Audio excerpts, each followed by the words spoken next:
에서 미수습 유해를 발견하고도 닷새나 이를 은폐한 사건은 현장 책임자들의 자의적 판단 때문인 것으로 1차 조사되었습니다. 세월호는 박근혜 정부의 반인륜, 비인간, 몰인정 그런 잔인함을 상징하는 사건이죠.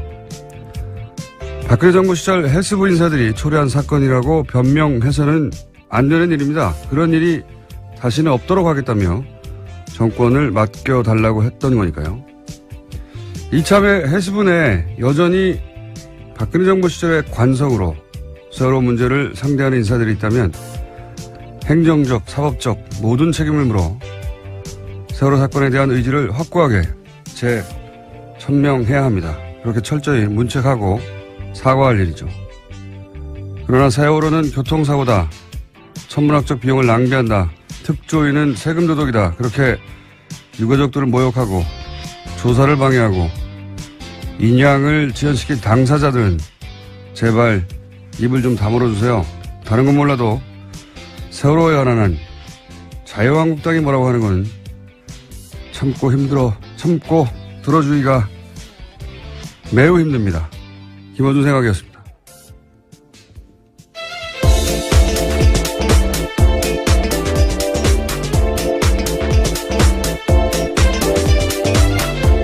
시사인의 김은지입니다. 네.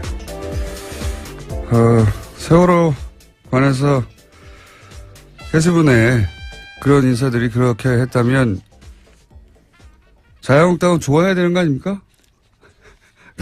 과거에 그렇게 지연시키고 막고 했던 양반들이니까. 예. 네, 그런데 어제 총 공격을 했는데요. 베트남에 있는 홍준표 대표 같은 경우에도 관련해서 유골은폐 5일이면 얼마나 중체대한 범죄냐라는 글까지 남겼습니다.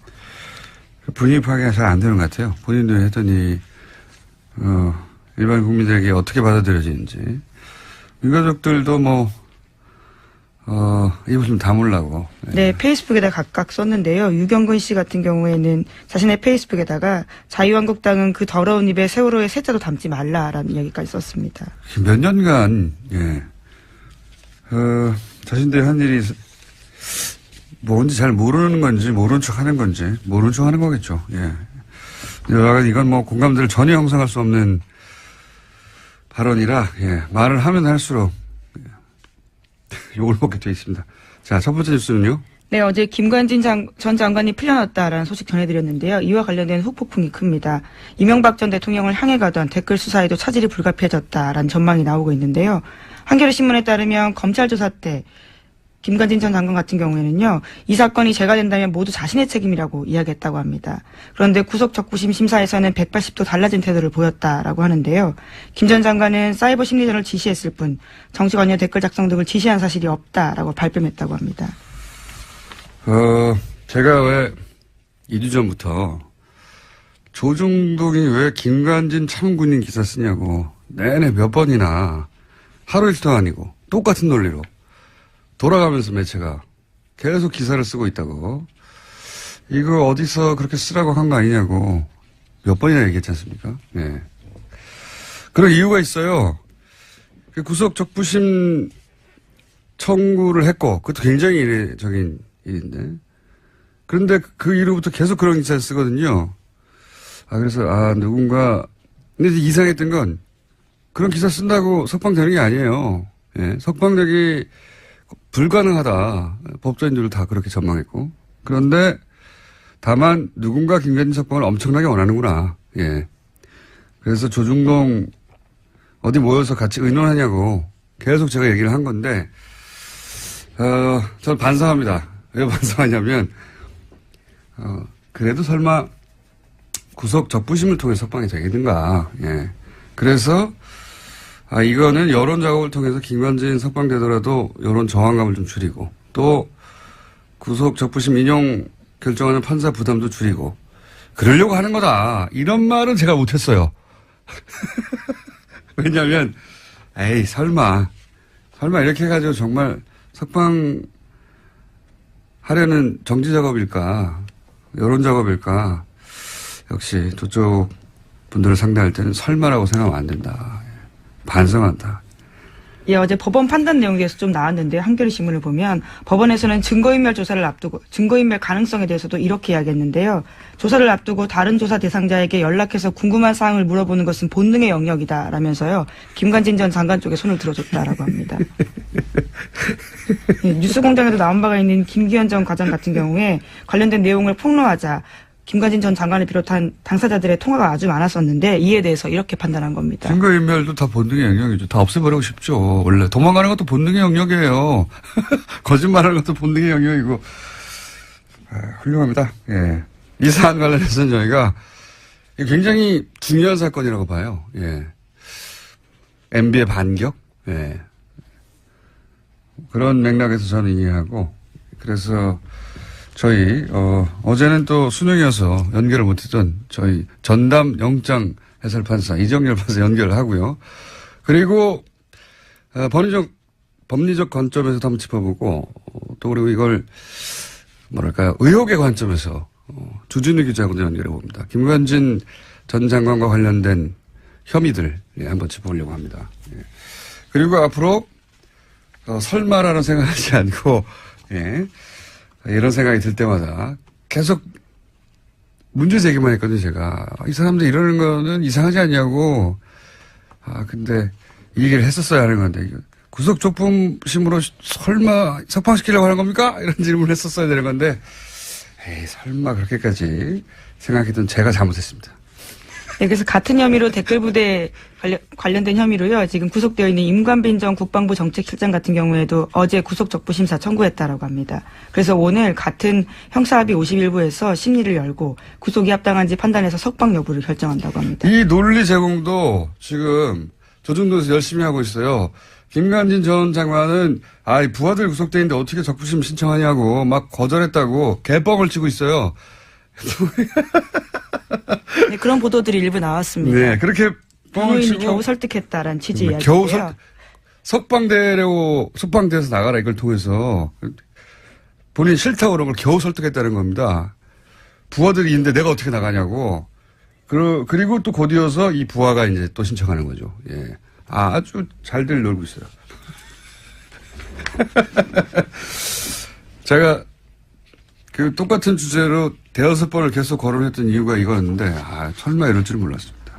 네, 또 이명박 전 대통령 쪽 입장도 나왔는데요. 채널A를 네. 통해서 보면 사필 기정이란 반응이라는 건데요. 한 측근은 이렇게 말합니다. 예상한 대로 석방됐다면서 검찰이 정신을 차려야 한다라고 이야기했다고 합니다. 이게 MB 측에서 즉각 나온 반응이에요. 사필 기정. 누가 사필 기정이라는 건지. 이건 굉장히 중요한 사건이라고 봅니다, 저는. 이렇게도 빠져나갈 수가 있구나. 다시 구속영장 치기가 어렵거든요. 그 사안은 이정열 전 판사님이 얘기하겠지만. 그럼 왜 김관진을 이렇게까지 석방시키려고 노력하는가, 조정동은. 사실은 기사 쓴다고 석방 안 돼요. 생각해 보십시오. 구속되기 전에 그런 기사가 쏟아졌으면 모르겠는데, 구속된 후에 쏟아졌거든요. 이거 기사 써가지고 석방 안 되는데 이 양반들 왜 찬군이 돌아가면서 기자들이 써고 있나 했더니, 석방시킬 수 있다고 생각했던 것 같아요. 자, 그 얘기 좀 더 하기로 하고요. 다음 뉴스는요? 네, 세월호에서 유해가 발견된 건 지난 17일 오전이었습니다. 세월호 미수습자 가족들이 18일 연결식을 시작해서요. 20일 날 오전 발인을 끝냈는데요. 하지만 김영춘 장관한테 유해 발견 사실은 20일에 보고됐다라고 합니다. 차관과 선체조사위 같은 경우에도 21일에 보고받았다라고 하는데요. 현장 수습본부 책임자가 왜 사흘 뒤에 장관에게 보고했고 지도감독기관인 선체조사위에 즉각 알리지 않았는지 의문이 남고 있습니다. 저간한 사정들은, 그 내부적으로 해결할 일이고, 저는 한편으로 잘 됐다 싶은 게, 그동안 인양 지연 혹은 조사방해, 이 말들은 많았죠. 유가족들도 저 사람이 그런 책임이 있다라고 지목하고 말들이 많았는데. 네, 아예 방해 세력 명단을 발표한 바가 있습니다. 네. 이 기회에 사실은, 이 부처가 수사기관은 아니거든요. 누군가 그런 말을 한다고 해서 그 자리에 있는 사람들을 다 인사조치하거나 보직해임하거나 어려워요. 잘 됐어요. 한편으로는 제가 보기엔. 이것은 정부 입장에서 사과하기도 하고 조처하기도 해야 하지만 그동안 인양지원이나 조사방해에 직간접 관여했다고 생각되는 책임 있는 인사들은 전원 조치해서 철저하게 이 기회에 다 정리하고 가야 한다. 그럴 기회를 삼으면 된다. 한편으로 잘됐다 싶은. 네, 실제로 이번에 유골 은폐를 협의 지시한 김현태 현장수습본부 부본부장과 이철조 현장수습본부장 같은 경우에는 세월호 가족들이 발표한 방해 세력 명단에 들어가 있습니다. 그러니까 이제 유가족들의 주장을 그대로 100% 수용하기 부처에서는 어렵죠, 당연히. 어려운데 잘 됐다는 거죠. 그래서 한번 따져보고 철저하게 조사하고 행정적으로 사법적으로 다 처리해야 한다. 잘 됐다고 봅니다, 저는. 자, 벌써 시간이 곧이어 이정열, 주진우 두 양반이 지금 눈을 시퍼렇게 뜨고 지금. 네, 이제 두 가지 이슈를 했는데요. 네, 빨리 제목만 한번 빨리 정리해볼까요? 예. 예, 어제 SBS가 관련해서 세월호도 보도를 했는데요. 특검이 박근혜 전 대통령의 리프팅 같은 성형 시술을 최소 5차례 받았다라고 특정했고 청와대 안에 별도 시술 공간이 있었다는 점도 확인했다고 합니다. 뭐 많이 했더라고요. SBS가 이거 제대로 잡아서 계속 하고 들어가고 있는데 성형시술도 5번, 리프팅도 5번, 주사 네, 필러 시술도, 리프팅 시술, 네, 다양한 5번. 시술이 나오고 있습니다. 이게 다 대부분 세월호 전후 직후부터 일어난 일들입니다. 엄청 수술도 많이 했네요. 정말. 하여튼 그렇게 검찰은 파악을 했다. 예, 한두 번 했다는 게 아닙니다. 많이 하셨다. 네, 그런 뉴스가 구체적으로 나오고 네, 있고요. 아예 전속 공간도 따로 청와대 관전에 있다라는 거고요. 네. 그 정도로 많이 했다라고 볼 수 있는 정황이 생긴 거죠. 그리고 김관진 전 장관 얘기하니까 또 나온 이야기가 이거 굉장히 주목할 뉴스입니다. 국군 장교 정신교육을 하는데 그 돈을 정경련에서 줬다는 거죠. 예. 네, 그렇습니다. 2012년에는 1억 2천 정도, 2013년에는 1억 6천만 원 정도 들었고 비용의 80% 정도를 정경련이 부담했다고. 이거 굉장히 중요한 뉴스입니다. 생각해 보시면 군 교육을 하는데 왜 재벌들이 돈을 냅니까? 상상할 수 없는 일이에요. 액수의 문제가 아니라 합쳐서 한 3억 가까이 군이 교육을 하는데 재벌이 돈을 냈다는 겁니다. 이게 말이 됩니까? 심지어 이 교육에서는 굉장히 야당 이꼴 종북이라는 정신교육을 했다라고 하는 건데요. 그 참여했던 예비역 정훈장교 말에 따르면 당시에 왔던 국정원에서 온 외부 강사들이 문재인 후보 당선되면 종북 세력이 국가를 전복할 거다라는 내용도 있고요. 거기에 재벌들이 돈을 대요. 예, 여기서 낙곰순 나쁜 놈들이라고 교육됐습니다. 예, 기존 가치의 질서를 붕괴시키고 있다라고 쓰여 있다고 합니다. 한겨레 신문이 보도했습니다. 네. 전 붕괴 세력이었고요. 여하간 내용을 떠나서 장교들을 교육하는데 그럴 필요성이 있다. 거기서 종북 교육을 했다 어쩌고 다 떠나서 필요성이 있다. 그럼 군에서 비용을 대야죠. 이거 왜 재벌이 되냐고요. 상상하기 힘든 사건인데 저는 이거 파봐야 된다고 봅니다. 예, 이거 큰 덩어리가 나올 수 있다. 자, 이제 시간이 다 됐고요.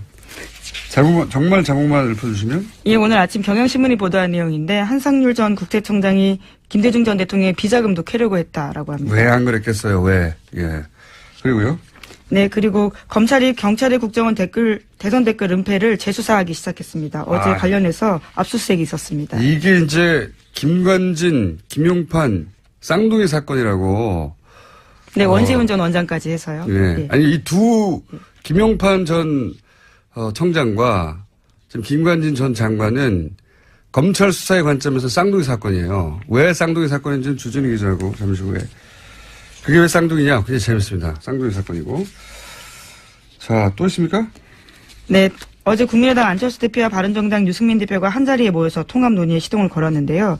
국민의당이 자체 조사에서 두 정당이 통합하면 19%로 더불어민주당에 이어서 지지율 2위에 오른다 여론조사 결과 발표했습니다. 실제로 그럴 수도 있고, 자체 조사는 원하는 결과를 만들어서 발표할 때도 있긴 하죠. 근데 진짜 재밌는 건 이 조사에서 그렇다면 야권을 대표하는 인물은 누굽니까? 하고 물었더니 유승민 대표가 1위가 나왔고, 그 다음에 홍준표 대표고, 이 조사를 한 안철수 대표는 3위를 되는 거. 재밌는 결과였습니다. 자, 오늘 여기까지 하고요. 뒤가 길어지기 때문에 인사 여기서 해야 되겠습니다. 예, 감사합니다. 예, 시사인 김은지였습니다. 감사합니다. 네. 바로 이어가겠습니다. 김관진 전 장관 측의 청구로 이루어진 구속적부심 심사 인용됐죠. 예, 그래서 석방이 됐습니다. 어제 아침 연결을 못해서, 저희 메인 영장실질심사 전문 해설 이정유 재판사 연결해 보겠습니다. 안녕하십니까? 아니, 공장장님 그러지 마세요. 부담스러워요. 네. 어차피 뭐 한 번밖에 없기 때문에 메인이라고 해봐야 예. 자 일단 이 영장 판사도 해보신 분이고 판사 생활 부장판사 하셨던 분으로서 자 이렇게 법원이 특별히 변화된 게 없는데 네. 예를 들어서 질병이 났다든가 아니면 뭐 합의를 했다든가 또는 뭐 네. 기타 새로운 증거가 나온 게 없는데 그대로인데 이렇게 구속적부심 심사에서 인용되는 경우가 얼마나 있습니까? 거의 없죠. 거의 없다고 봐도 무방할 정도로. 그러니까 예전에는 좀 있긴 했어요. 이게 이제 그 사례가 법원 구조 문제인데 예전에는 그러니까 제가 영장 전담 판사를 할 때만 해도 이제 평판사들, 단독 판사들 그런 급에서 했었거든요. 예. 영장 전담을요. 그런데 이제 적부심은 합의부에서 해요. 그러니까 부장판사가 있는 거죠, 거기에. 네네. 아무래도 급수가 이제 부장판사가 높잖아요. 예. 평판사보다. 그러니까 단독 판사가 본 거를 이제 부장판사급에서 볼 때, 뭐 잘못됐을 수도 있다 해가지고 바꾸는 경우가 왕왕 있긴 했어요. 근데 과거에는, 예. 예. 근데 과거엔 그랬는데 이제 검찰에서 평판사들이 하는 건 너무 좀 어리지 않냐, 판사급이 낮지 않냐 해가지고 지속적으로 이의 제기를 해서 요새는 거의 부장급에서 하거든요. 네. 그러니까 영장을 발부하는 사람하고 그다음에 그거를 나중에 이게 맞냐 틀리냐를 담당하는 적부심 담당 재판부도 다 지방법원 부장급인 거예요. 그렇군요. 그러니까 비슷비슷한 사람들끼리 하는데 예. 뭐 아까 이제 공장장님 말씀하신 사정 변경도 없는데 이게 틀렸다라고 하기는 상당히 부담스럽잖아요. 그렇죠. 그러니까 이제 그런 이후에 그렇게 구조가 바뀐 이후에는 대체로 영장 발부 당시까지의 사정은 보지 말고 예. 이후 거만 보자라는 쪽으로 공감대가 형성이 됐었어요. 그렇군요. 그러니까 이제 뭐 아까 공장장님 말씀하신 대로 합의가 되거나 뭐 새로운 증거가 나오거나 하는 그런 정도 아니면은 적부심에서 이게 석방 명령이 나오는 게 거의 드물었죠. 그래서 변호사님들도 그걸 아니까 어차피 해도 안 되는 거 네. 뭐하러 신청하냐 이런 형태였었고 그래서 신청하는 건수도 많지 않았고 받아들여지는 건수도 그렇게 많지가 않아요 요새는. 그렇다고 하더라고요. 예. 근데 네. 이런 상황에서 결국은 이제 인용이 됐어요. 예. 그래서 네. 모두들 안 될 거라고. 예. 모두들 될 리가 없다고 하는 상황이 돼버렸습니다. 네. 여기서 경험자로서, 네. 또 과거 내법자로서 정말 이상한 점들만 좀 정리해 주십시오. 공장장님 저 뭐 어차피 시간이 부족하니까. 네. 항상 부족해하는 인생이었지 않습니까, 우리가? 핵심 요약을 주십시오. 예, 법리적으로 말씀드려요? 이상한 걸 말씀드려요? 이상한 걸 말씀해 주십시오. 알겠습니다. 네, 이상한 걸 중심으로. 이상한 거? 일단, 지금, 서울중앙지법 같은 경우에는 아까 말씀드린 대로 이제 적부심하는 담당자하고 네. 영장 전담하고 급이 비슷하다 그랬잖아요. 네네. 근데 중앙지법 여기는 좀 구조가 특이해가지고, 예. 형사수석부에서 이제 적부심을 담당을 하는데 이 형사수석 부장이 지방법원 부장판사가 아니고 고등법원 부장판사예요. 예. 급이 높아요. 여기는 높다. 예, 높아요. 그런데 이 중앙지방법원 형사수석 부장 자리가 어느 자리냐면 그 영장 전담 같은 경우에는 일단 발령만 그 법원으로 내고 실제 그 안에서 어떤 업무를 담당할지는 그 법원장이 정하는 거거든요. 어허. 예, 그런데 다만 이제 우리가 알고 있는 거는 서울중앙지법쯤 되면은 워낙 이제 큰 사건들이 많이 가니까 대법원장 의중에 있는 사람이 간다. 예. 사실상 알고 있는 거지 법적으로는 그래요. 예. 근데 이 형사수석 부장 자리는 아예 대법원장이 찍어서 발령을 내는 자리예요. 그럼 양승태 대법관이 이전에 찍어서 발령했던 분이다? 그렇죠. 이건 뭐 법적으로 그렇게 돼 있는 거니까. 예, 예. 근데 지금 이제 서울중앙지법 형사수석 부장인 신광열 부장이 올해 2월 달에 예. 형사수석 부장이 되거든요. 예.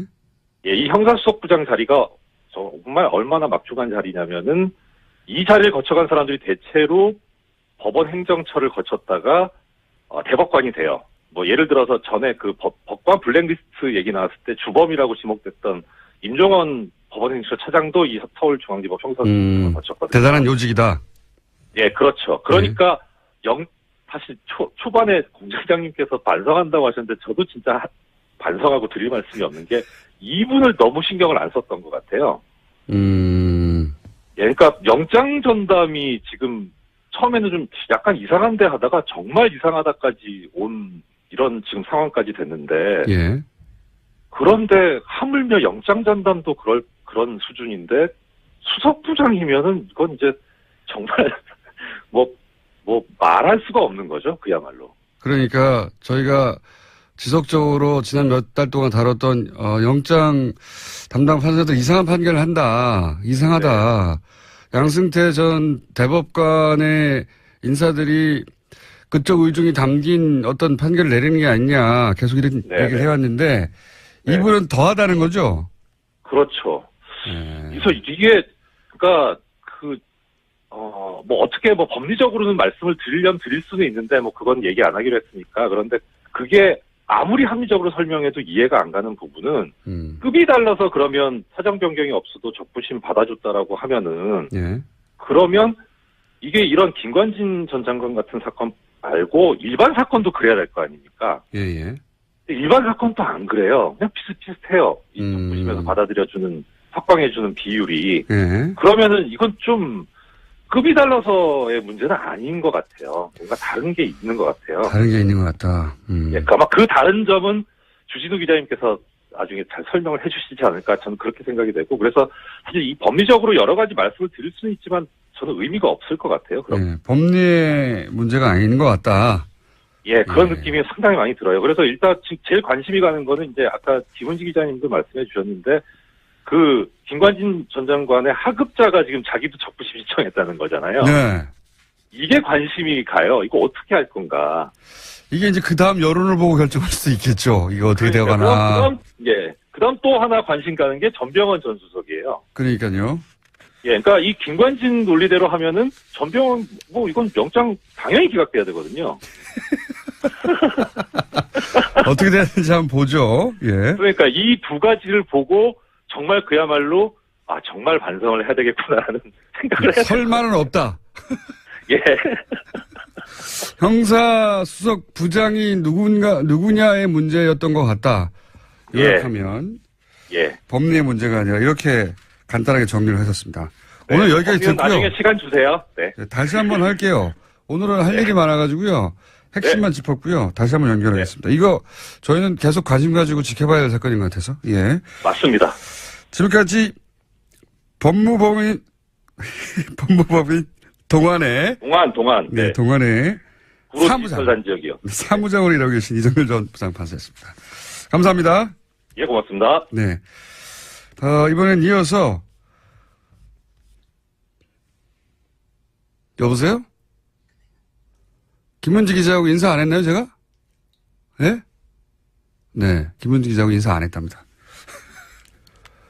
자, 그러면 김은지 기자 안녕히 가세요. 사실 옆에서 조용히 있었는데요. 아까 인사했습니다. 그래요?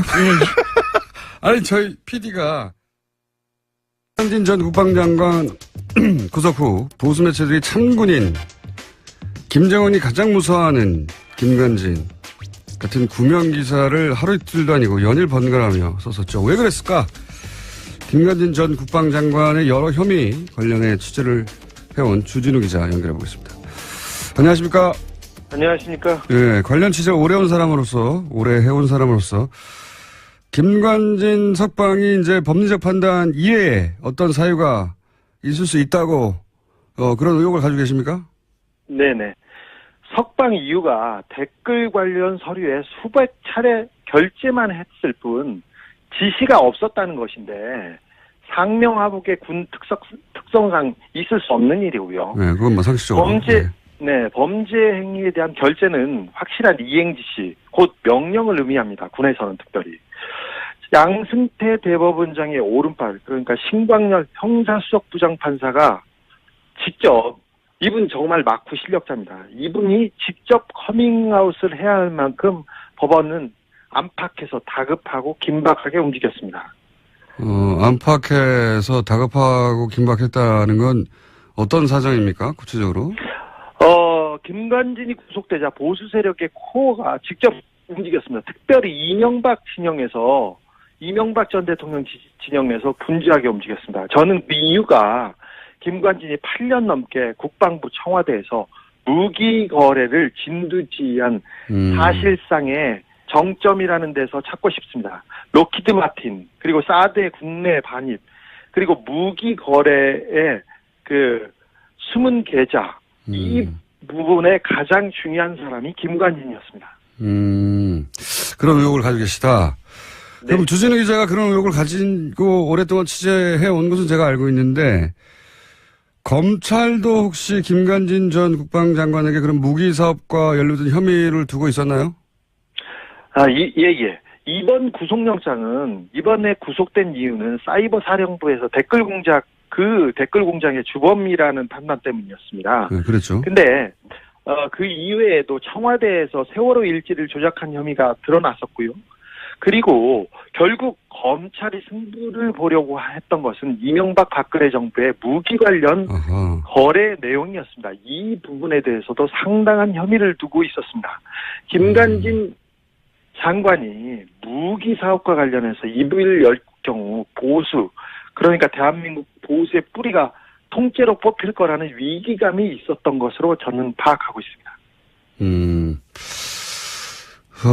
그게 여기서 핵심은 구속영장은 사이버 사령부 댓글 공작으로 청구된 것이긴 하나, 검찰에서는 무기 사업과 관련해서 또 혐의를 두고 있었다.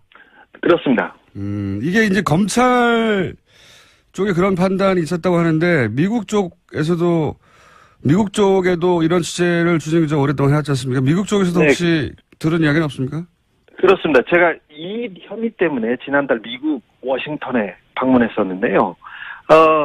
미국 그 정부 관계자들도 이 부분에 대해서 조금 깊이 보고 있습니다. 김관진 청와대 전 안보실장이 이명박 박근혜 탄핵 이후에 지난 1월과 3월에 미국에 급히 방문했었어요. 네. 그때 사드 배치를 당겨달라 이런 얘기가 있었지만 뒤에서는 여러 다른 방산 업체와 관련된 작업에 있었던 것으로 미국 정부 관계자들도 증언하고 있습니다. 그러니까 사드를 신속히 배치해달라고 갔지만, 그렇다면 그 결정은 미국의 정부 관계자가 하는 일인데, 네. 정부 관계자만 만난 게 아니라 방산업체 관계자들과도 따로 만났다. 예. 그래서 방산업체 관계자들과의 만남에 대해서 미국에서도 기본적으로 들여다보고 있다. 관계 당국들이.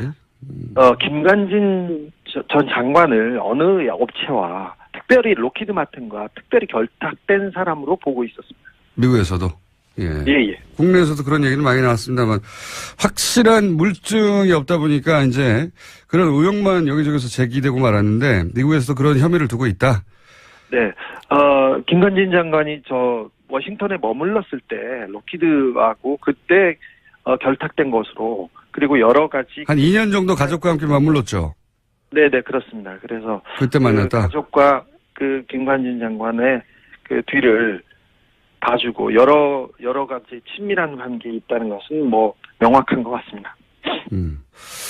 알겠습니다. 미국에서도 그런 혐의를 두고 관계 당국이 들여다보고 검찰도 그런 의혹을 가지고 있다. 그래서 이 무기 사업 8년이나 핵심 요직이 있었으니까 이명박 박근혜 정부 시절, 특히 이명박 정부 시절에 요직 인사들이 김관진 전 장관의 구속을 굉장히 불안하게 바라봤고, 그리고 움직임이 있었다. 이렇게 파악하고 계신 거죠? 예. 이명박 정부 시절부터 그러면 무기 사업에 관여를 했다고 했는데, 무기 사업 말고 이명박 정부 시절에 어떤 역할을 한 겁니까? 김관진 장관이? 사실 김관진 장관이 노무현 정부 때는 전시작전권 환수만큼은 확실하게 자기가 하겠다 이러면서 큰 소리 치고 다녔어요. 그런데 이명박 정부 들어서 국방부 장관이 되자마자 갑자기 바뀝니다. 그래서 예비군 훈련 사격장에 김정일, 김일성 사진을 막 걸어놓고 거기를 관역으로 삼아서 막 사격을 하라고 하는 식으로 하고 도발하기 시작합니다. 그리고 강경 발언을 마구 쏟아냈습니다. 그런데 이때 참군인 하지만 참 정치군인의 길을 걷기 시작했다고 저는 봐요. 근데 이때 가장 김관진 장관이 신경 썼던 부분이 북한 부분이 아니었고, 기무사와 사이버 사령부를 동원해서 민간인 사찰을 하고 댓글 공작을 하는, 그러니까 정치적인 길을 걷는 것에 가장 큰 공을 들였어요. 그래서 뭐 낙곰수를 종북방송으로 규정하고 사찰당하고 공격했고 뭐 저희들 그랬었습니다. 근데 이분이 가장 큰 일을 했던 것은 뭐냐면 2012년 대선 때 서울고 동문 원세훈 전 국정원장하고 이렇게 짝을 이뤄서 대선에 본격적으로 개입했습니다. 군을 동원해서. 원세훈 국정원장과 서울고 동문이에요? 네, 그렇습니다. 재밌는 그래서 얘기예요. 네, 국정원장하고 이 국방부 장관이 세트가 돼가지고 그 불법 대선 개입 이 부분에 대해서 가장 큰 역할을 했습니다. 그래서 이게 가장 큰 범죄 행위라고 보고 있습니다. 그러면 박근혜 정부에서도 계속 요 시기에 동용됐던 건 어떤 연유입니까? 아니, 대선에서 박근혜 당선에 1등 공신을 했지 않습니까?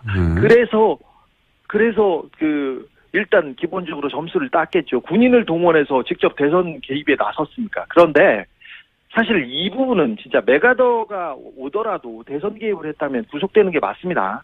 그런데 당연하죠. 이 부분은 이명박 정부 당시에 김관진 장관은 김용판 전 서울청장과 더불어서 박근혜 문고리 4인방, 그러니까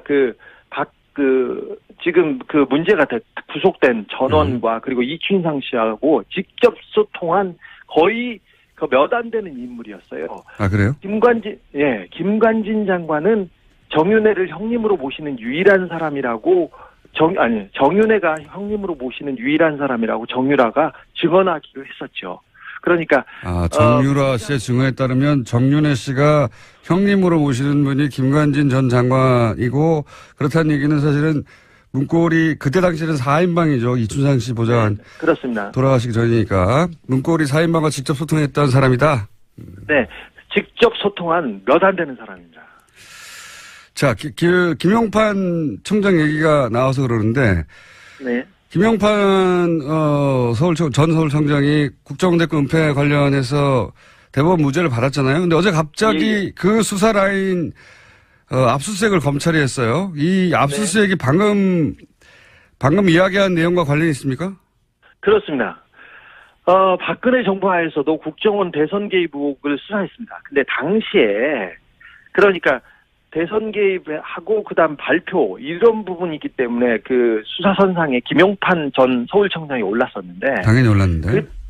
그때 청와대에서 압력이 굉장히 거셌습니다. 그리고 보수 진영에서도 마찬가지고. 그런데 어느 정도였냐면은 원세훈 전 국정원장은 잡아가도 구속해도 되는데 김용판만은 안 된다고 굉장히 거세게 막아섰습니다. 김용판 청장을 구속할 경우 김용판이 직접 나는 가만히 있지 않겠다는 메시지를 여기저기에 흘렸습니다. 그래서 청와대가 직접 나서서 검찰을 막아 세우는 그런 단계까지 단계까지 갔었습니다. 근데 굉장히 거센 압박이었습니다. 김용판 청장 자신을 구속할 경우에 내가 가만히 있지 않겠다. 이런 메시지를 여기저기 얘기했고, 그래서 결국 여기저기서 압박했었고 검찰은 놔둘 수밖에 없었다. 뭐 이런 취지네요. 말하자면. 네, 불구속 기소할 수. 네. 근데 이 김용판 청장 무죄 건과 지금 김관진 전 장관 이 석방권이 쌍둥이 사건이라고 얘기들을 하고 있는 걸로 저는 알고 있는데. 네네. 그랬다는 얘기는 김관진 전 청장이 지금 뭐 보수 매체에서 보도되기로는 자기는 구속 적부심 하지 않으려고 했는데 하도 권유해가지고 할 수 없이 했다. 뭐 상관인 자기가 혼자 나갈 수 없다고 거절한 것을 뭐 이런 식으로 굉장히 미화되고 있는데, 그러면 김관진 전 청장도 뭐랄까요, 자신의 구명을 위해서 이런저런 얘기를 했다. 뭐 이런 정보가 있습니까? 그렇습니다. 김관진 전 청장이 구속적부심 청구를 반대했다는 TV조선이나 조선 쪽에 보도가 있었는데 정반대였습니다. 정반대. 김관진 전 장관이 자신을 이렇게 안에 둘 경우 가만히 있지 않겠다는 메시지가 강하게 전달된 것으로 그런 소문이 그쪽에서는 났었습니다. 사실 조선일보하고 중앙일보가 나서서 사설과 기사를 연일 김관진이 구속되면 김정은만 좋아할 일이라고 대서특필하지 않았습니까? 계속했죠. 그래서 동아일보까지. 예. 네, 그렇습니다. 김관진을 그 모함받아 그 옥에 끌려가는 이순신으로 거의 승격하기도 했는데 이거 말도 안 됩니다. 그 참군인 김정은이 무서워하는 군인 이런 이미지는 사실 군에서 군 사이버사에서 김관진이 직접 만들었던 일들이에요. 말들이고 자신을 우상하기 위해서 포스터 만들고 쇼 벌이고 이거 조선일보가 다시 얘기하고 아니 세상에 어떻게 군이 자국민 민간인을 공격하는데 북한이 왜 두려워합니까? 감사하고 우습죠. 자. 사실 이거 말도 안 되는 경우. 예, 그만 흥분하고요, 주진 기자. 네. 자, 후속 취재 내용 나오면 특히 이제 미국 취재 내용이 좀 구체적으로 나오면 이 사안을 다시 한번 짚어보기로 하고 오늘은 여기까지 하겠습니다. 여기까지요? 네. 아니, 저는 흥분해가지고 지금 다른 네. 얘기를 못하겠는데. 자, 들어가세요, 이제. 지금까지 시사인의 주준희 기자였습니다. 네.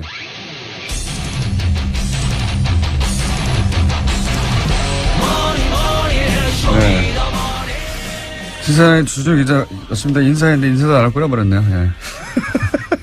자, 오늘 코너가 많습니다. 이게 급합니다. 프렌다스의 개주. 예, 안홍구 전 청장님 나왔습니다. 안녕하십니까. 예, 안녕하십니까. 시간이 짧기 때문에 네. 바쁘게 달려보겠습니다. 여러 가지 사건이 많이 일어나고 있습니다. 예, 지금. 그렇습니다. 예. 가만히 있질 않네요. 저쪽도 당연히. 그렇습니다. 예, 가만히 있질 않고. 우리가 설마 하는 수준으로 생각하면 안 될 것 같아요. 반성을 제가 또 한번 네. 했습니다. 설마는 없다고 제가 스스로 말하면서도 이게 어떻게 될까 싶었는데 그게 되네요. 항상 생각하는 상상 이상입니다, 보니까. 자, 플랜더스 개. 이게 이제 드디어 오픈됐나요? 어떻습니까? 예, 지금 홈페이지가 내주 뭐, 수요일입니다. 수요일이고. 기다리다 목이 다 빠지겠어요. 예, 그리고 일단 이게 주식 평가가 돼야 되거든요. 예. 주식 평가가 돼서 이제 캔코에서 경매에 이제 그 공매에 내놓아야지 저희들이 살 수 있기 때문에 일단 그 사이에 지금 계속 준비를 하고 있는 중입니다. 아니, 그렇다 하더라도 예. 지금 이제 막 이렇게 기다리다가 예.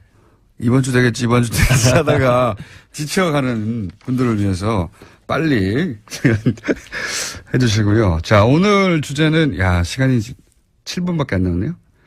자, 오늘 주제는 다스를 승계하고 있다. 예. 그런 얘기, 이제 단편적으로 우리가 몇 가지 얘기했는데, 예. 유형별로 싹 정리하셨다면서요. 예, 유형별로 정리를 했는데 아마 그걸 이야기하면 오늘 아마 시간이 절대적으로 부족할 것 같고요.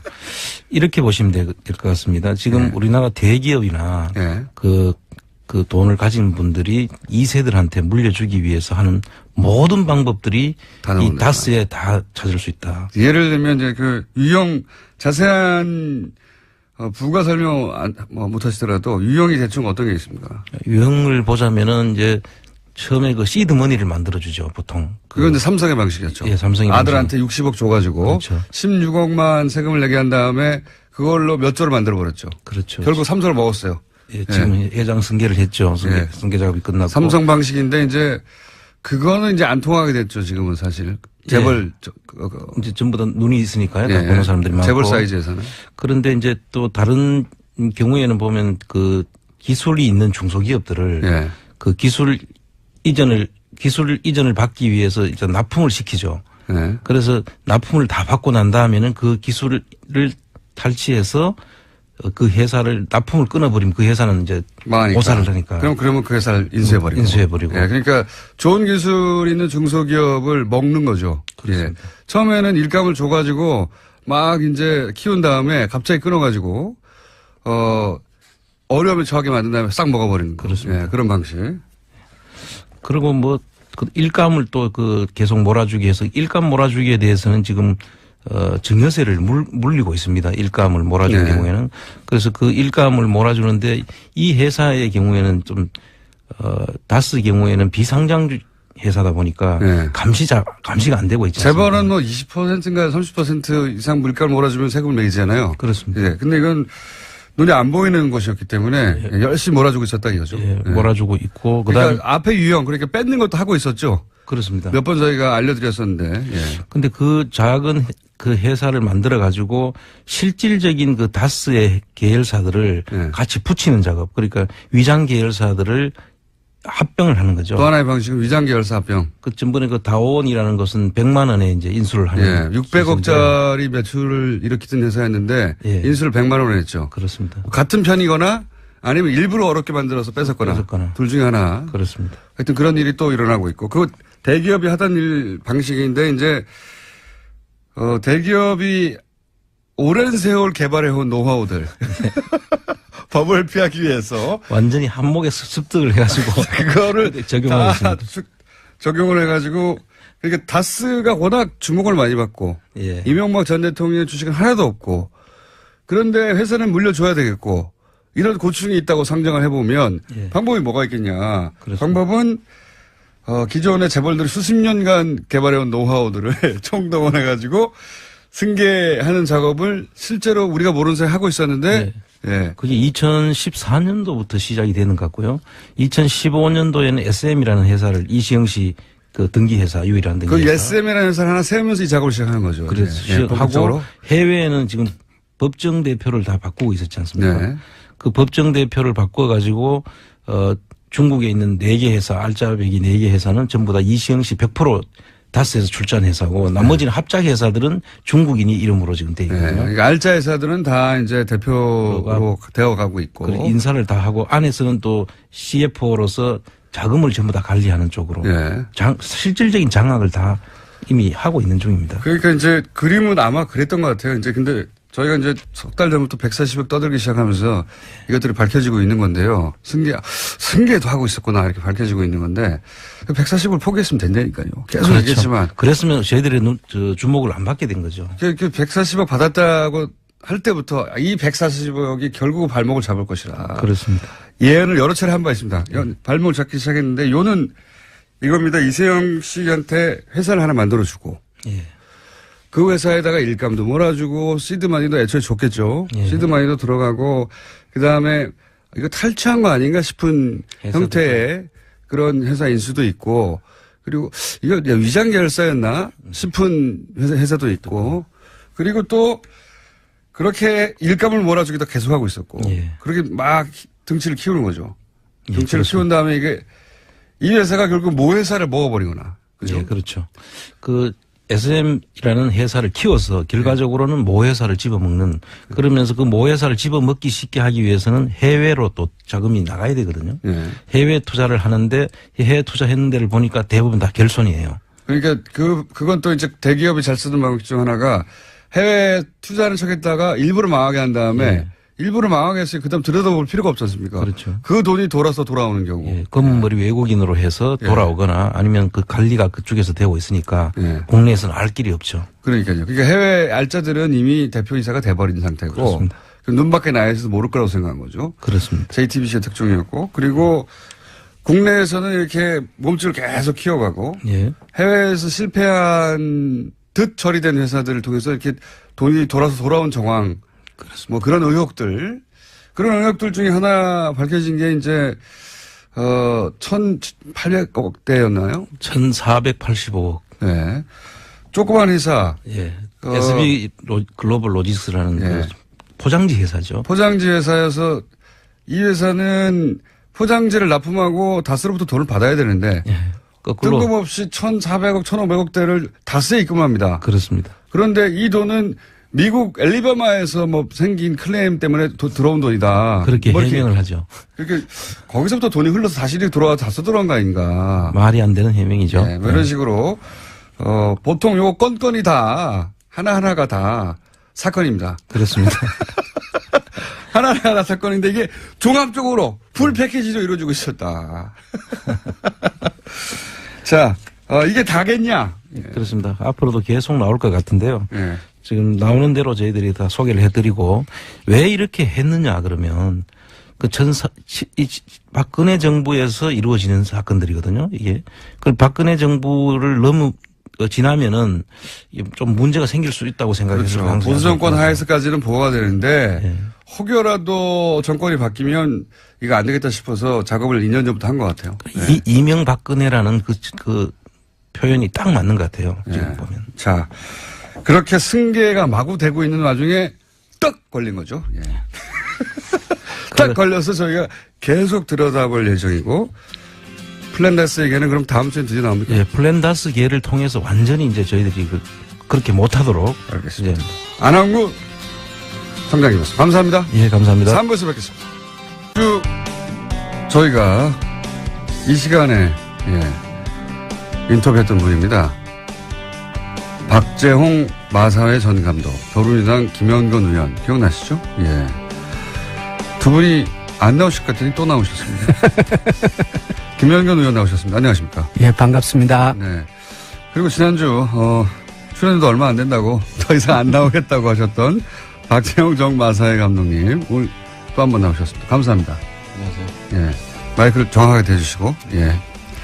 아니, 왜 지난주에 더 이상 안 나오신다고 그렇게 들어가시더니 또 나오셨어요? 김영건, 존경하는 우리 김영건 의원님의 끊임없는 설득으로.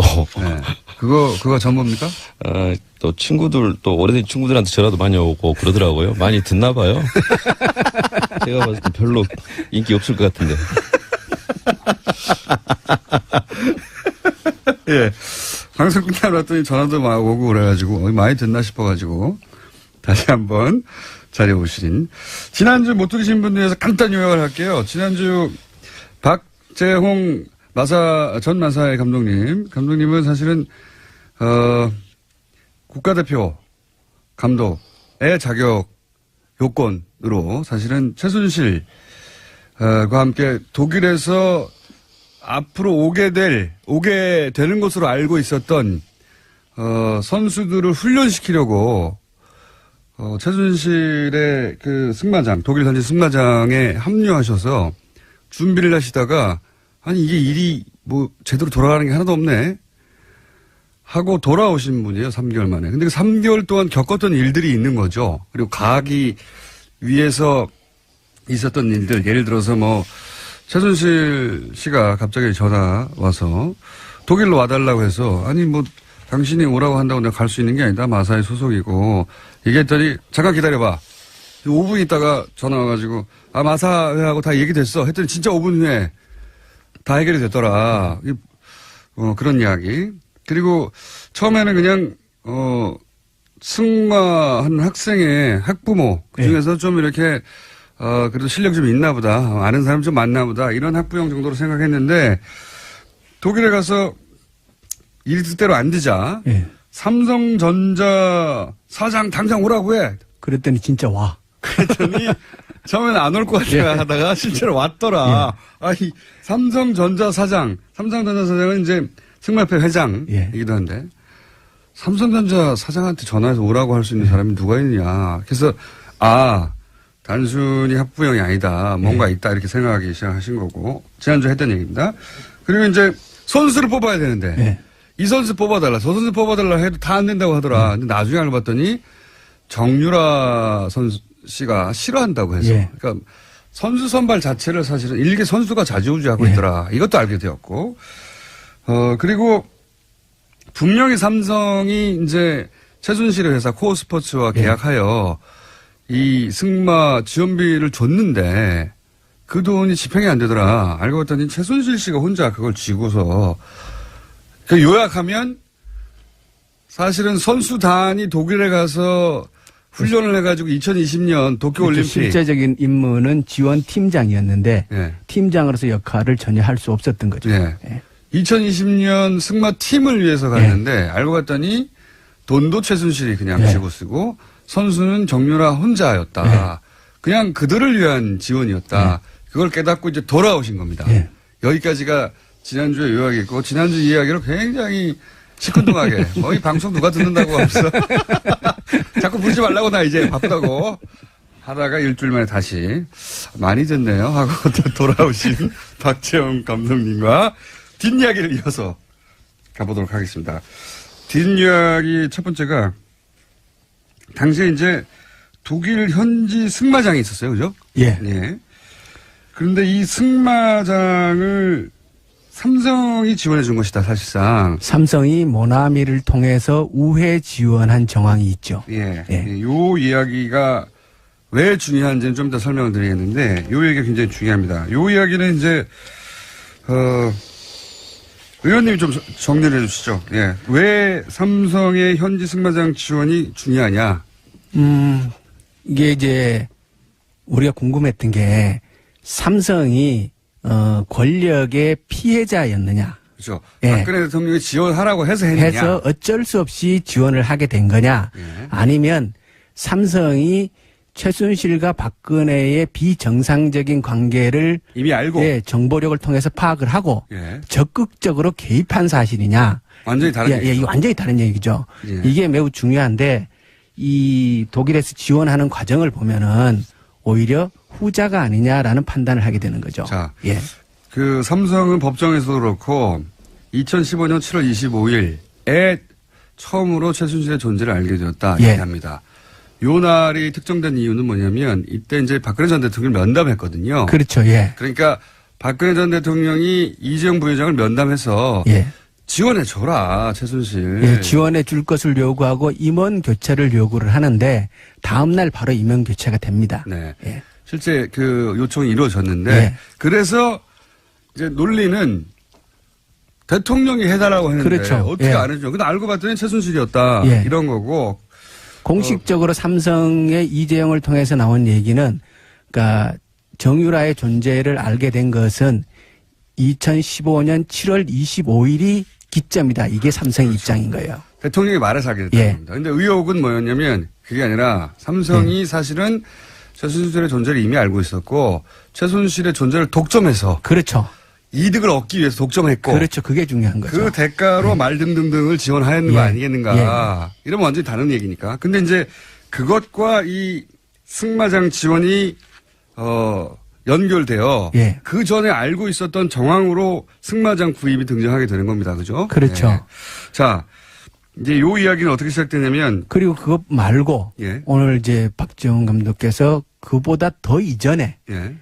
최순실은 삼성이 상장사를 맡아서 직접 얘기해 보시죠. 예. 예. 자, 그러니까 최순실 씨가 삼성이 지원해 줄 거야 라는 얘기를 2015년 7월 25일 이전에 했다는 거 아닙니까? 그죠? 예, 그렇습니다. 2014년 예. 그 아시안 게임 끝나고 예. 그 마사의 그 유도, 탁구, 승마 선수단이 격려 차원에서 현명관 회장하고 미팅을 한번 했었는데요. 현명관 마사 회장, 예, 전 예. 회장. 예, 그 자리에서 현 회장이 저보고 그 올림픽 나갈 수 있는 어떤 방안, 레포트를 좀 하나 제출해 달라고 하더라고요. 예. 그때가 이제 아시안 게임 끝나고 난 다음이니까 9월 달 정도 됐을 2014년 겁니다. 9월 달. 예. 그리고 그 이후에 2014년 11월 그 승마 마지막 시합이었던 선수권대회에서 최순실 씨가 대전 시합장을 내려왔어요. 예. 가지고 시합장에서 이제 1년 선배인 서정균 그 마장마술 감독하고 저하고 같이 3명이서 같이 이렇게 그날도 눈이 온 것 같은데 예. 같이 이야기를 좀 했었는데 그 자리에서 삼성이 아마 그 회장사로 들어올 것 같다. 이미 알고 있었다. 예. 그러니까 그 이야기를 삼성이 꺼냈고. 사장사로 들어오는 거는 예. 15년도 3월이에요. 그러니까요. 3월인데 적어도 그 전에 4개월 이전에 4개월 이전에 알고 있었다는 거죠. 최순실이 삼성이 사장사를 할 거다 이렇게 얘기를 했다는 겁니다. 삼성이 스스로 마음을 먹기 전에도 알고 있었다는 거죠. 예, 예. 그러면 그 자리에서 SK도 들어오고 싶어 한다. 하지만은 삼성이 나을 것 같다. 그 이야기를 했었고요. 본인이 결정한 거죠. 예, 예. 그래서 저는 그냥 이 아주머니가 그 학부모 정도만 생각했는데 그냥 오지랖 넘는 사람이구나라고만 생각했었는데 이때쯤 벌써 상당히 실세구나라는 생각을 저는 하게 됐죠. 네. 그게 그러니까 삼성이 최순실을 알게 됐다고 하는 2015년 이전의 일인가 거의 뭐 7, 8개월 전의 일입니다. 그렇죠. 예. 또 있다면서요. 이거 말고도. 그러니까 이때까지 나온 얘기는 15년도 1월 달에 김종 차관이 청와대에 갔을 때 박근혜 대통령이 그 정유연이 같은 학생은 특별히 키워야 한다. 처음으로 대통령 입으로 정유라. 그 이름 바꿨으니까 그렇죠. 정유라 씨 지원을 해야 한다는 말을 직접 듣고 출석했다고 그랬죠. 그게 이제 나온 얘기인데 그보다 훨씬 더 전에 나온 거죠. 그러니까 삼성은 이런 정황들을 봤을 때 그러니까 피해자가 아니라 적극적인 공모자 내지 네. 오히려 주도자. 삼성에서 먼저 예. 접근했을 가능성도 따져볼 만한 예. 적어도 2015년 7월 20일에 처음 알았다고 하는 거는 예. 전면적으로 재수사하거나 검토해야 하는. 예. 그리고 사실은 저는 삼성은 이보다도 훨씬 더 전에 알고 있었을 것이라고 보는 겁니다. 왜 그렇게 보십니까? 왜 그러냐면 현명관 사장이 예. 2013년도 말에 이제 마사회 사장으로 가잖아요. 예. 가자마자 가장 먼저 했는 일이 뭐냐면 14년도 3월 달에 예. 다음에 봄이죠. 예. 그 마사회 마방을 예. 정유연에게 지원합니다. 마사회 마방을 특정 선수에게 지원한 일이 있습니까, 감독님? 예, 그렇습니다. 그러니까 특정 선수에 그렇게 지원하는 게 정상이에요? 저는 어느 정도 그렇게 해야 된다라고 생각을 하는데 그게 훌륭한 선수라기는. 예, 정유라라는 게 이제 문제가 되죠. 그렇구나. 예, 예. 예. 왜 하필 정유라냐? 예. 그러니까 대표팀 선수가 예를 들어서 공기업 그 승마장에서 좀 트레이닝 좀 하자. 그렇다면 그건 당연히 이제 할 수 있는데. 예, 협조적이야 하는데 그게 정유라였다는 게 문제가 된다라고 생각합니다. 그런 자격이 갖춰지지 않았는데 왜 정유라 선수를 이 현명관 마사 회장이 마사 회장 취임하자마자 특별히 대우해줬냐? 그렇죠. 현명관 가자마자 가장 먼저 했는 일이 정유연을 지원하는 일을 사실상 했는데 현명관 사장은 그 삼성물산 회장 출신이죠. 그렇죠. 그 삼성의 삼성맨입니다. 완전히 삼성 그 뼛속까지 삼성맨이거든요. 그러니까 정경련 부회장을 했고 그리고 삼성 출신으로 마사 회장이었던 사람이 이미 정유연을 특별 지원을 했었다. 예. 그러니까 이미 그 현명관은 자기가 간 이유를 알고 있었던 것이고, 그래서 그 정유연을 지원했는데 그런 상태의 그 뼛속까지 삼성맨이 그 삼성에게 그것을 보고하지 않았다라는 거는 상식적으로 이해할 수 없는 거죠. 그러니까 예. 삼성맨이 마사회 회장으로 와서 제일 먼저 한 일이 자격 요건이 안 되는 정유라부터 지원을 했는데 어떻게 정유라와 최순실 그런 존재를 몰랐겠느냐 이런 말씀이신 거고. 그리고 그것을 삼성에 보고하지 않았을 이유가 없다 이렇게 보는 거죠. 이유가 없죠. 예. 정권의 핵심 그렇죠. 실세의 딸이라는 걸 알고 있었다면 그리고 또 이게 화제가 되는 게 전 마사 회장이 현명관 지금 얘기하는 현명관 전 삼성물산 사장이자 마사 회장을 지낸 이분이 이재만 청와대 총무비서관에게 충성서약 서면을 서편 아니죠. 자필로 편지 손편지 네. 편지를 보냈다면서요. 이게 내용이 간단하게 요약하면 뭡니까? 네. 제가 얘기할까요? 네. 감독님은 오늘 굉장히 다소곳하시고 방송을 많이 듣는다는 얘기를 듣고 나서 아니 저는 좀 제가 정확하게 파악하고 있는 내용만 말씀드리고 싶습니다. 네, 오늘 자세가 좀 다르네요. 방송을 존중하시는 자세로. 그러니까 이제 현명관 사장이 16년도에 이재만 비서관에게 손편지로 열심히 하겠다. 그리고 대통령께서 관심사 가지고 있는 사항을 적극 지원하겠다. 아, 대통령께서 관심 가지고 있는 사항. 예. 그게 굉장히 함축적인 표현이네요. 대통령께서 설마 마사회 마방에 관심을 가지지 않으셨을 거고. 근데 이게 이제 그런 편지를 썼군요. 그게 특검을 통해서 그리고 이제 우리 그 박 감독님께서 특검 조사를 받는 과정에서 직접 그 얘기를 들었다라고 이제 충성 편지. 특검이 이걸 파악했다 편지를. 그 얘기를 이제 저희들이 듣고 이게 이 편지가 진짜 있는 것인가를 확인해 봤어요. 확인해 봤더니 진짜 있어요. 충성서약 편지. 그러니까 문고리 3인방에게 충성서약한 편지가 있다. 문고리 3인방에 충성서약한 이게 뭐겠습니까? 박근혜 전 대통령의 충성서약한 그렇죠. 거죠. 그러니까 이재만 비서관을 통해서 박 대통령이 한 거죠. 박 대통령이 관심사항. 요 관심사항이 사실은 정유라 씨였던 것으로 지금. 왜냐하면 제일 먼저 한 일이 정유라한테 마방을. 그리고 그 시점이 왜 중요하냐면 마사회가 직접 현금 지원이 논의되고 어느 정도 그 금액까지 정해진 시점이에요. 여기 2013년입니까? 16년도. 이건 16년도. 네, 16년도 1월 달인데 지난번에 이제 그 김영규 부회장의 녹취록을 통해서 보면 마사회가 현금 지원을 하는 금액 협의가 쭉 진행되는 과정이 나오거든요. 그걸 이제 의원님은 잘 아시는 내용이라 쭉 말씀하시지만 그리고 한번 다룬 내용이긴 한데 기억이 안 나실 거예요. 그게 뭐냐면 지금 하는 얘기는 뭐냐면 승마협회뿐만 아니라 지금 정유라한테 다 지원했다 돈 갔다 뭐 이런 얘기들은 승마협회 얘기입니다. 승마협회. 그거 말고 마사회. 그렇죠.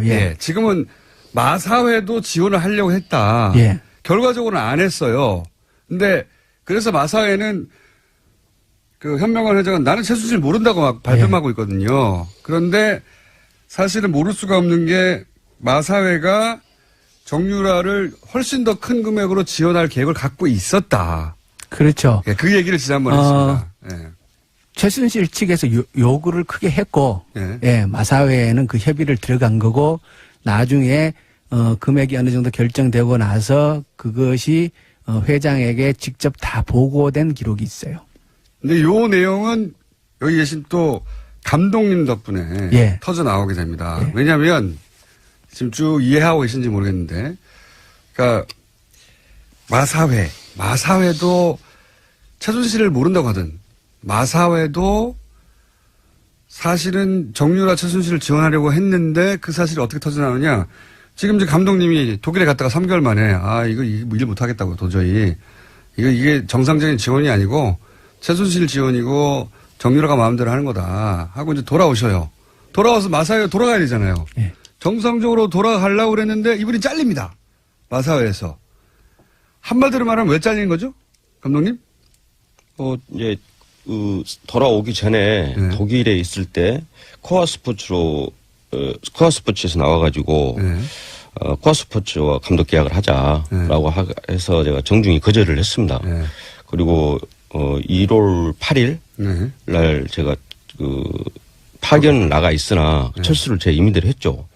그리고 마사에서 복귀했는데 그 문제가 좀 있는 것 같아서는 철수했습니다. 라고 이제 보고를 하고 하고 2월 초쯤에 제가 재계약을 했습니다. 원래 오토매틱으로 그냥 계약이 연장이 되는데 감독으로 그 재계약을 했고요.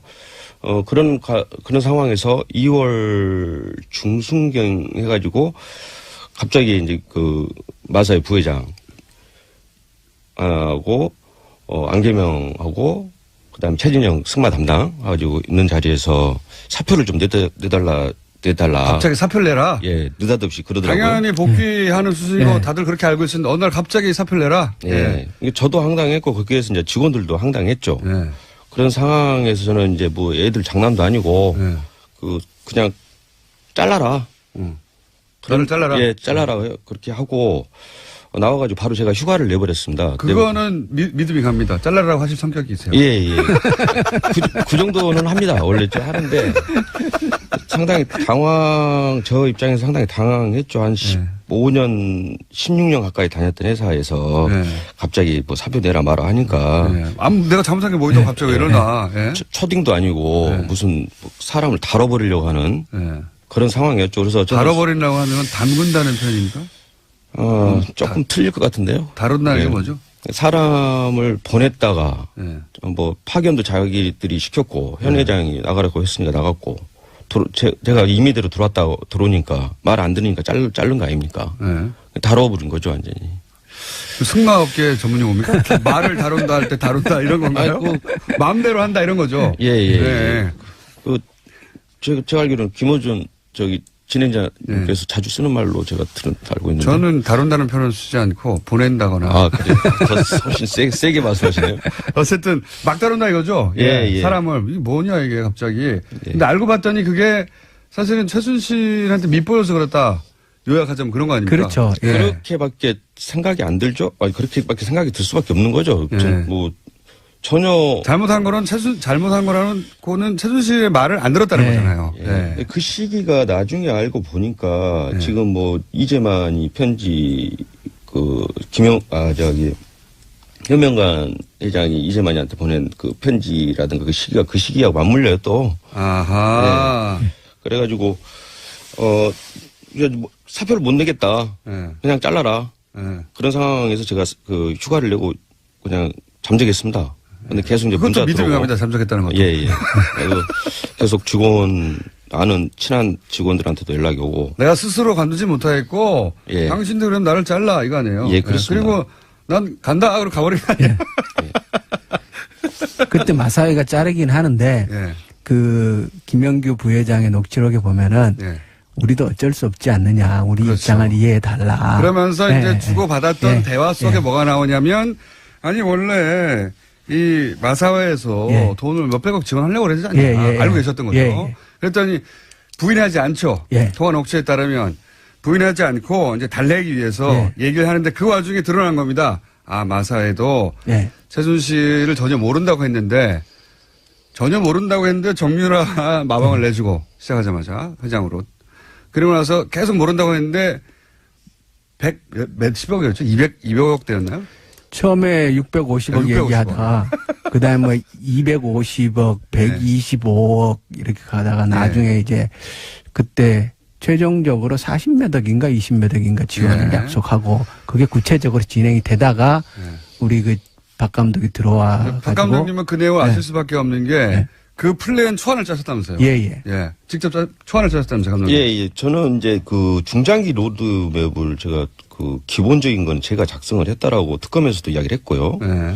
그래서 그럴 수밖에 없는 게 올림픽이나 이 아시안 게임을 공략을 하려면은 무슨 골프장 부킹해가지고 며칠 있다 나가는 것도 아니고 최소한 한 4년 이렇게 중장기적으로 이렇게 그 계획을 잡고 해야 되기 때문에 어느 팀의 감독이나 코치들은 이거를 꾸준히 예산을 받으려면은 중장기로 이렇게 계획을 짭니다. 당연히 그렇겠죠. 그리고 또 다른 분들은 뭐 행정하는 사람들은 모르잖아요. 전문적으로 좀 저희들이 해야지. 어떻게 훈련해야 되는지 플랜을 짜셨는데 예. 그러니까 그 플랜 초기부터 그 플랜을 짰기 때문에 이 지원 계획을 알고 계셨던 거죠. 예. 그래서 이제 대화 내용을 압축하면 아니 왜 나보고 나가라 그러냐.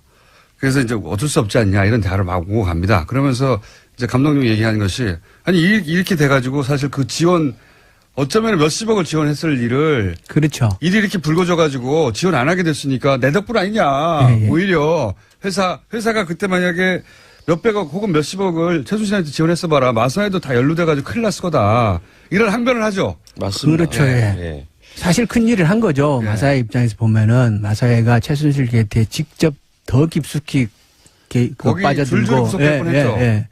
돈도 지원하는 결과가 올 뻔했는데 박 감독 선에서 귀국하고 이제 일종의 거기서 깨진 거죠. 박 감독님이 그거를 막으려고 했던 건 아니에요.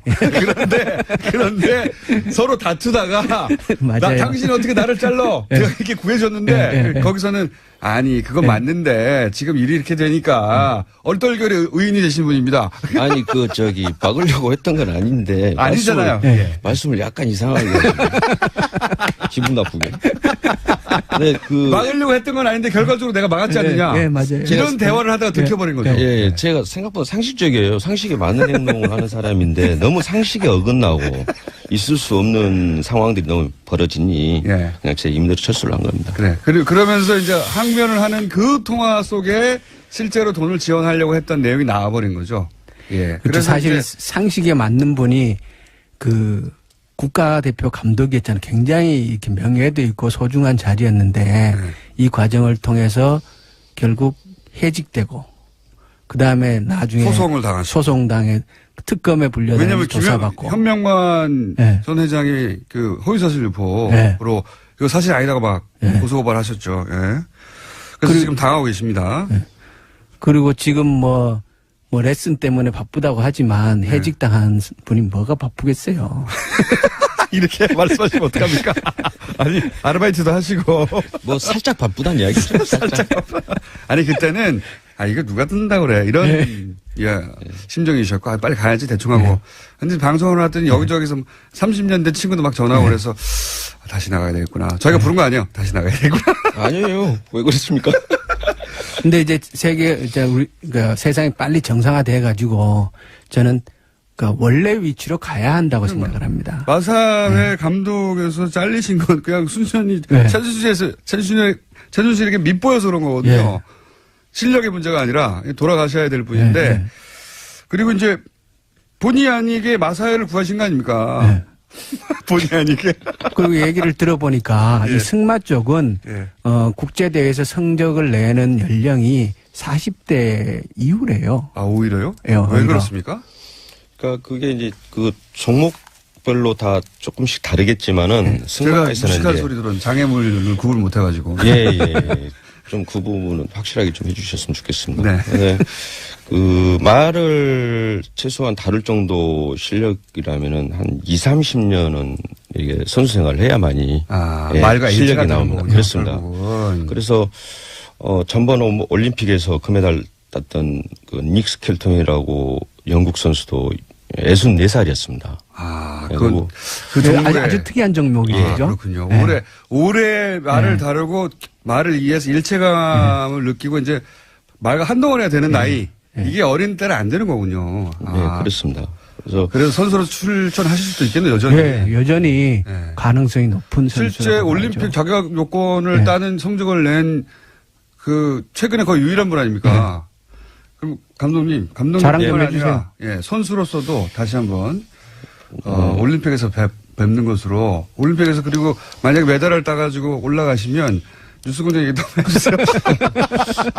지금 뭐 사실 도쿄 올림픽은 사실 희망적인 부분이 하나도 없습니다. 지금 없고 최순실 게이트라인에서 뭐 지금 스폰서 이런 부분도 이제 다 끊겼고 또 좀 중장기적으로 움직여야 되는데 지금 시간이 너무 촉박한 부분도 있고 당장 지금 아시안 게임이 내년인데도 이마저도 지금 상당히 어려운 부분이 많습니다. 알겠습니다. 자, 이게 승마하시는 분들 일반을 미워하시는 일은 절대 아니고 오히려 굉장히 큰 어려움을 처했고 감독이었던 분도 지금 일자리도 못 구하고 있다. 이런 상황입니다. 이제 제자리로 다시 다 돌아갔으면 좋겠고요. 그러기 위해서 또 나와주시고 그렇게 일이 있으면 해주세요. 저희 방송 무시하지 마시고 이제는.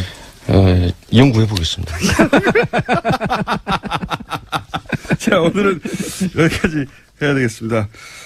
지금까지 아르바이트를 하고 계신 박정 전 마사의 감독님이셨고요. 감사합니다. 예, 감사합니다. 더불어민주당의 김영건 의원이었습니다. 감사합니다. 예, 고맙습니다. 오늘은 이 코너의 제목을 새로 정해야 할 것 같습니다. 황교익 씨 나오셨습니다. 안녕하십니까? 예, 안녕하세요. 네. 황교익입니다. 막 칼럼니스트가 이제 마음에 안 든다고 불쑥 지난주에 얘기하셨더니 엄청난 문자가 쏟아졌어요. 막 칼럼니스트 마음에 안 드니까 어마어마한 이름들이 왔습니다. 마타도어, 혀리케인, 예.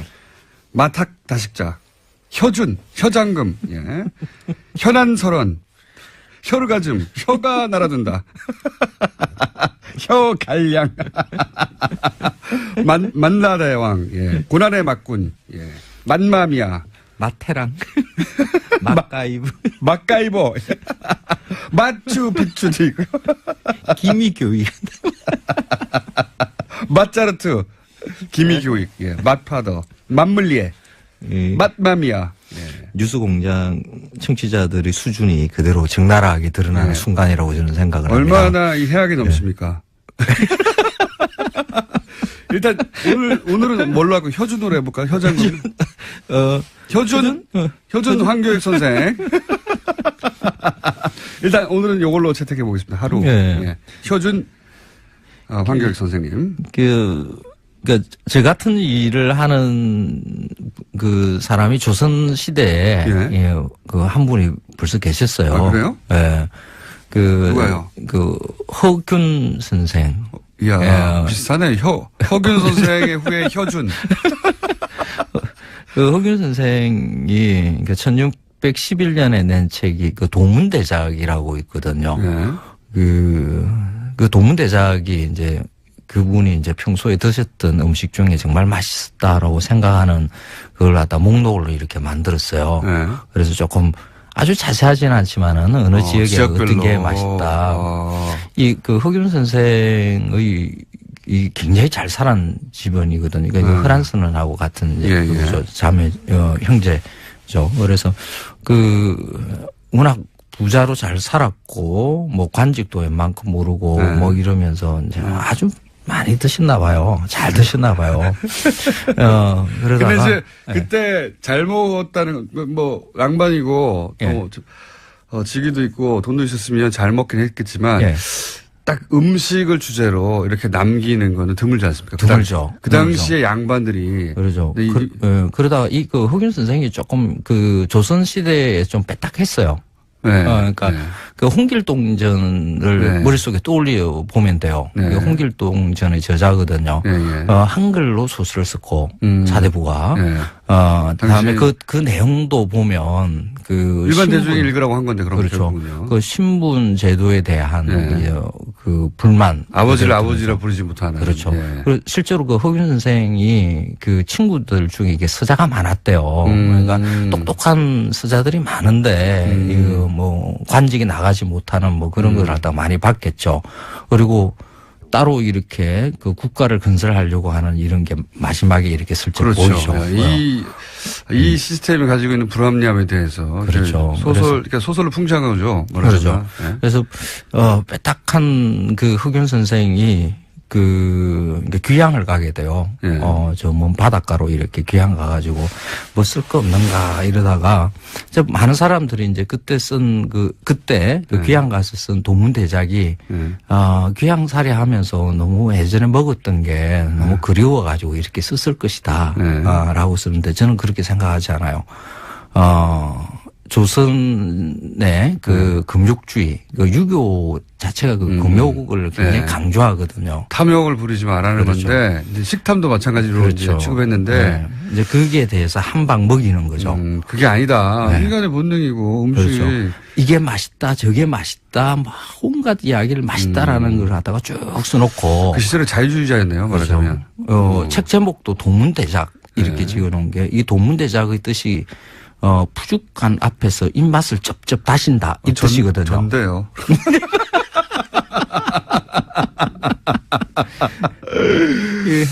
그 양반이 그 푸죽한 앞에서 입맛을 쩝쩝 다시고 있는 그것을 모습을 이렇게 상상을 해보면 그거는 양반의 품위를 완전히 잃는 거거든요. 본인에 대해서 굉장히 솔직하고 불합리에 대해서 이제 풍자하고 재능도 많고 그랬던 분이군요. 매력적인 분이었네요. 그렇죠. 그러니까 저는 일종의 그때 당시에 그 조선 시대에 한 방 먹인 일종의 포르노그라피. 그 시절의 분위기를 보자면 그렇죠. 양반 사회. 양반들 너네들 뭔 그 양반 노릇 하느라고 음식 맛있는 거 이런 거 있어 이거랑 먹어. 그렇죠. 뭐 금욕들 뭐 이런 걸 자꾸 감정이입을 하시는군요. 예, 흑윤 선생에게 내가 이 시대에 허균이다. 그러니까 혀준. 아니, 그렇지는 않아요. 뭐 흑윤 선생하고 비할 바는 못 되죠. 혀준 탔습시오. 혀준. 흑윤 선생은 아주 그 시대에 그러니까 그 혁명가적 생각을 가지고 있었던 분이라고 저는 생각을 해요. 재밌는 거 하나 왔습니다. 맛 나면 좋은 친구. 맛 안 나면 나쁜 친구. 맛 나면 좋은 친구. 자, 오늘은 시간이 벌써 다 됐어요. 허균 얘기하다가. 자, 그래요? 효준 선생님. 오늘 주제 뭡니까? 이런 맛지도를 만드는 일들이 많아요. 그러니까 흑윤 선생의 그 후예들이 사실 요즘 뭐 인터넷 이런 데 보면 어디에 뭐가 맛있다, 어디에 맛있다. 그러죠. 뭐 블로그들이 사실 뭐 흑윤 선생의 후예들이라고 볼 수도 있고요. 그리고 이제 이게 조금 더 진화해서 요즘에는 여러 사람들이 같이 만드는 작업들도 가능해요. 공동 작업으로 지도를 만든다? 네, 공동 작업. 뭐 타코야키 맛있는 집 이걸 갖다가 혼자서 작업을 하는 게 아니라 너희들이 먹어봤을 때 맛있는 게 뭐 어디 있더냐 하고 있잖아요. 서로 이제 그 지도 만들기를 공유하는 거죠. 이런 것들도 가능해요. 그런 것도 있어요? 그래서 이런 맛지도 만드는 것에 최근에 좀 논란이 됐던 미슐랭 가이드라는 게 있었죠. 전 세계적으로 유명하죠. 그런데 그걸 이제 서울판을 만들면서 우리가 돈을 20억을 그쪽에다가 줬죠. 관광공사와 비판하셨죠. 재단, 한식재단에 돈을 10억씩 태워가지고 20억 5년 동안 그걸 갖다 내고 관리하는데 드는 비용으로 이렇게 줬어요. 외국 사람들이 미슐랭 가이드에 대해서 어떻게 생각하는지는 모르겠지만 사실 우리는 사실 거리가 멀거든요.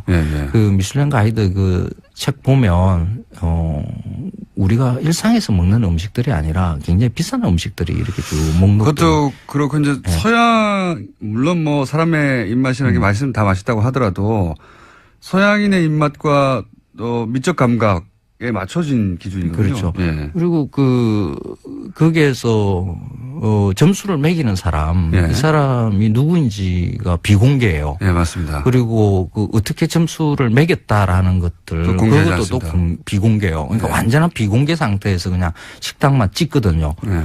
야, 그러면서 그걸 믿으래. 예. 저는 진짜 안 믿기거든요. 네. 그래서 제가 사실 가장 많이 믿는 진실되게 믿는 것은 사실 이 블로그 같은 인터넷 공간에서 블로그 중에서 이제 이 장사의 냄새가 나는 건 싹 빼고 실제 개인들이 직접 발로 찾아가지고 그런데 그 한 음식점이 여러 사람이 이렇게 블로그가 계속 쌓여 있다 믿을만한 거죠. 믿을만해요. 네. 그러니까 그 블로그들 중에서도 이제 돈 받고 쓰는 분들이 계세요. 그거는 이제 금방 표시가 납니다. 맞습니다. 네. 사진들 뭐 집에 들어갈 때부터 이제 태가 나요, 태가. 그 간판 일단 있고요. 홀 전경 찍고요. 죄송합니다. 음식 없는 뭐 하나 또 와가지고 혐잇 썸씽이라고 수준 좀 올려주세요. 너무 애로하네요. 혐잇 썸씽. 그런데 그러니까 맛지도라는 것을 우리 대중들이 좋아하는 이런 음식으로 서로 이렇게 정보들을 이렇게 쌓다 보면 진짜 이런 그게 나오지 않을까 이런 생각들도 많아요. 이게 집단지성, 그러니까 이제 네. 초창기 모델은 말씀하신 대로 개인들이 가서 블로그를 작성하고 그게 네. 차곡차곡 쌓이고 어떤 개인은 굉장히 다양하고 전문적으로 쌓이게 되죠. 거기서 좀 더 발전해가지고 근데 여기 이제 문제점은 그 사람의 취향이 특별히 작용했을 수도 있고요. 예. 그렇죠. 취향이 많이 작용을 할 수밖에 없죠. 그렇죠. 뭐 저 같은 전문가가 하는 거와는 조금 또 다른 그렇죠. 그런 결이 기준도 좀 다를 있기는 수 해요. 있고 매운 걸 특별히 좋아한다든가 이럴 수도 있고. 근데 그렇죠. 이제 이런 말씀하신 집단지성을 이용한 맛지도는 가장 많은 사람들이 이제 추천한다든가 찍는다든가 이런 게 표가 날 거 아닙니까? 그렇죠. 예. 그렇죠. 그래서 이런 일을 할 때 외식업체에 계시는 분들은 조금 작업을 좀 중단해 주세요. 작업을 중단. 그 욕구를 참기 힘들어요. 식당 주인이 거기다 막 댓글 달고 뭐 이런 거 다 표시 나거든요. 그리고 뭐 점수 주고 하는 거 이런 일들 사실 마케팅 하는 것으로는 뭐 참지 못할 수도 있겠죠. 그런데 이런 네티즌들이 이런 작업을 해 놓으면 뒤에 신뢰받을 수 있는 이런 정보 하나가 만들어지고 그런 길게 봐서는 네. 식당들 그게 하나 오르고 하는 게 이런 게 더 훨씬 더 권위 있게 느껴지고 하거든요. 그래서 이런 일이 그냥 마케팅 차원으로 일어나는 게 아니라 순수하게 대중들이 가지고 있는 기호 입맛이 다 달라도 괜찮아요. 이게 지금 당장에 대한민국 사람들이 어떤 음식을 좋아하는가 하는 것에 대한 기호를 알 수 있는 통로이기도 하거든요. 알겠습니다. 우리 여기까지 해야 될 것 같고요. 예, 오늘은 효준이었고요. 이름 끝납니다, 이제. 이름 잘 좀 지어주세요. 효준